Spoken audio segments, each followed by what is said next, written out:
Hapa tunakutana na kijana mwingine ambaye anajishughulisha na biashara, lakini nje na hapo pia anamwabudu Mungu sana. Karibu sana kaka. Asante sana. Kwa majina yako? Jina langu naitwa James Ulomi. Wengi wamezoea Mr. Bondeni.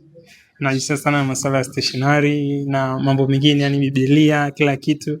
Kwa hiyo karibuni sana KNN. Tunashukuru sana. James, tarehe 24 hadi tarehe 26 kuna ujio wa mwimbaji nguli wa nyimbo za Injili. Hapa tunamzungumzia Ambwene Mwasongwe. Wewe kama kijana ambaye unaifahamu issue nzima ya Injili, unazungumzia vipi hili swala? Kiukweli kwanza ni ujio mzuri sana. Yaani mimi naamini kila mmoja anafurahia, hasa vijana. Sisi vijana tunafurahia kabisa kwa sababu kwanza ukiangalia ni mara ya kwanza kwa Karatu, na pia Ambwene Mwasongwe yani ni msanii wa siku nyingi sana na amekuwa anatoa nyimbo zake za kuabudu, yani kwenye upande wa worship ukisikiliza nyimbo zake yani kiuhakika yani unapona kabisa, yani zinaponya moyo na ziko kiroho zaidi. Kwa hiyo tunaamini ya kuwa itakuwa vizuri sana, ni tamasha zuri sana. Kwa hiyo kwa kweli tunafurahia sisi vijana wa Karatu. Sawa. James, labda kwa upande wa nyimbo za Injili za Ambwene, mimi naamini kuna nyimbo ambazo zinakubariki. Yes. Miongoni mwa nyimbo zake labda unaweza kutuambia nyimbo gani ambayo unakubariki sana? Kama nilivyokuwa nimesema awali kwamba Ambwene yani nimezoea kumsikiliza toka siku nyingi mpaka sasa hivi. Lakini na wimbo ambao unanibariki mimi sana ni wimbo wa Misuli ya Imani. Ule ni wimbo ambao umekuwa ni wimbo ambao naupenda. Napenda sana kusikiliza kwa sababu ni wimbo ambao unatia nguvu. Yani unakupa faraja fulani hata ukiwa kwenye misukosuko ukisikiliza ule wimbo angalau yani. Ninamkumbuka mama mmoja aliyekuwa na watoto 7, alikuwa akimcha Mungu. Sauti ya mtaa na KNN. Hapa tulipo ni Bondeni Stationery na nilikuwa naye hapa ni mkurugenzi mwenyewe anaitwa James. Labda James, kwa nafasi ya kipekee, hii ni sauti ya mtaa na KNN, lakini kama unavyofahamu KNN sasa hivi ni sauti ya jamii na wengi wanaisikiliza sana, kuifuatilia. Labda kwa nafasi ya kipekee ungeweza labda kupromote biashara yako kupitia kipindi hiki pia? Ya karibu sana. Asante sana. Kwanza niwashukuru KNN kwa kutembelea mtaani huku, tunafurahi maana ni vizuri sasa, najua teknolojia imekuwa Kwa hiyo kwa kweli tunawashukuru, tuwapongeze sana na karibuni sana. Lakini pia niwakaribishe wateja, karibuni sana Bondeni Stationery. Tuna huduma nyingi sana. Tunatoa huduma za kutoa photocopy, printing, lamination, lakini pia tuna rim aina zote, tuna rim tofauti kwa ajili sisi mara nyingi yani tunajali sana afya ya mashine za wateja. Kwa hiyo tuna rim za kutoka maeneo mbalimbali kama rim za South Africa, za Indonesia, ambazo ni rim bora kabisa, haziwezi haribu mashine yako. Na pia tuna wino aina mbalimbali, wino za photocopy, wino za printer. Wino zetu sure ni original kwa sababu sisi tunalinda sana mashine za wateja. Tuna bidhaa mbalimbali, tuna Biblia, tuna vitabu vya nyimbo, tuna cover za Biblia. Kwa kweli tuna bidhaa nyingi na bei ni affordable sana. Karibuni Bondeni, tutawahudumia vizuri kabisa kwa bei ambayo ni reasonable kabisa kwa wateja. Kwa kweli. James, sisi tunashukuru sana na tukutakie majukumu mema sana brother. Asante sana. Karibuni sana. Tumejikita sana kwenye stage ya wale ambao tunasema ni vijana. Hapa naungana tena na kijana mwingine ambaye kwangu ni kaka lakini yupo stage ya ujana bado. Labda Dr. mimi labda niungane moja kwa moja na wewe labda kwenye hili swala la Ambwene kama jinsi ambavyo tumeshalitangaza kwenye platform zetu. Lakini labda kwa ujio huu wewe kama wewe unalizungumzia vipi? Ujio wa Ambwene labda mimi uzungumzie kwenye sura mbili. Sawa. Kwanza yule ni mwanamuziki wa gospel mkubwa.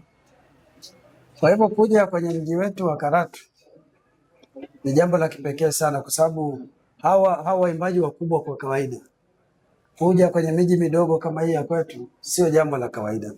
Inahitaji unyenyekevu sana wa kiwango cha juu.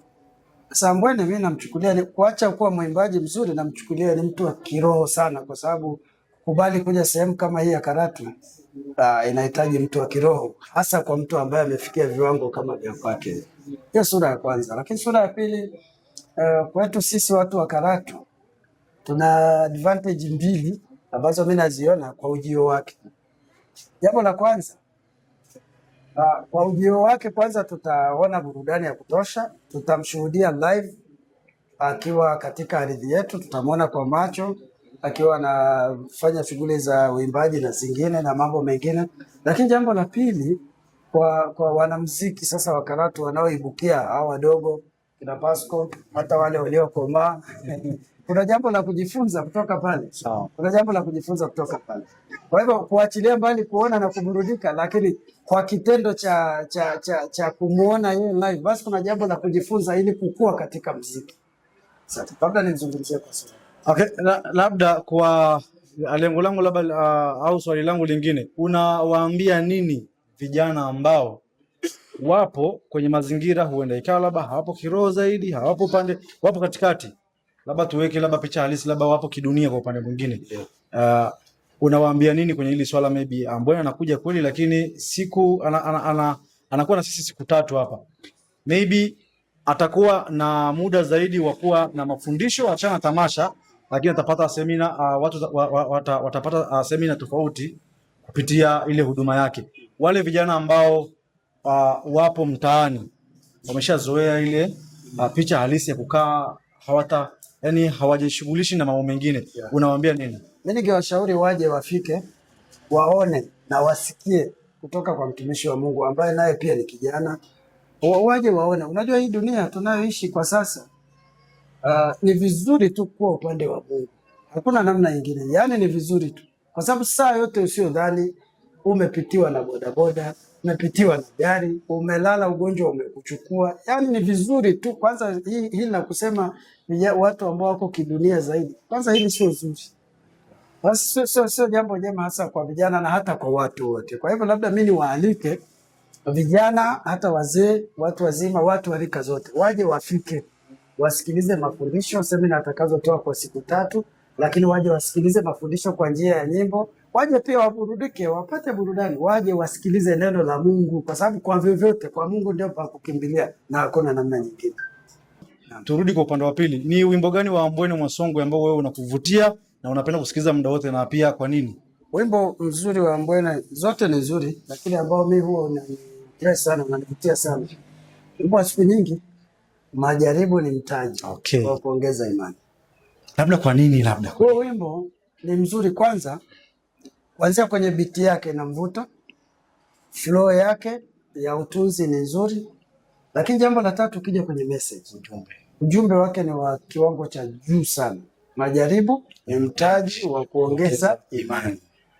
Unajua wengi tunayatafsiri majaribu kama mapigo, kwamba Mungu ameamua kunipiga, labda nimekosea, labda kuna kitu nimekosea, sasa najibiwa, napigwa, naadhibiwa.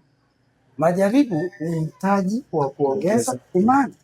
Kwanza tujue kitu kimoja katika ule wimbo tunachojifunza, Mungu hamjaribu mtu.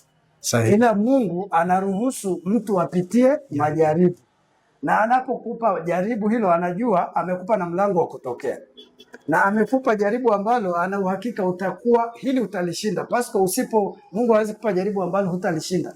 Anaruhusu upate jaribu ambalo utalishinda, na huo ushindi yeye mwenyewe ndio amekuandalia mlango wa kufanyaje, wa kupitia. Sasa unapopambana na lile jaribu na hadi ukatoka, ukaona kumbe nimepita, ndipo kiwango cha imani kinapoongezeka, kwamba kumbe hata katika hili naweza kutoka, basi hata lingine likija ninaweza nikavuka. Hapo ndio ukuaji wa imani unapokuja. Ndio maana mimi naupenda huo wimbo na message nzito. Sauti ya Mtaa na KNN. Hapa tupo Safina Medics, na nilikuwa nafanya mahojiano na kaka ambaye pia anaitwa Ima.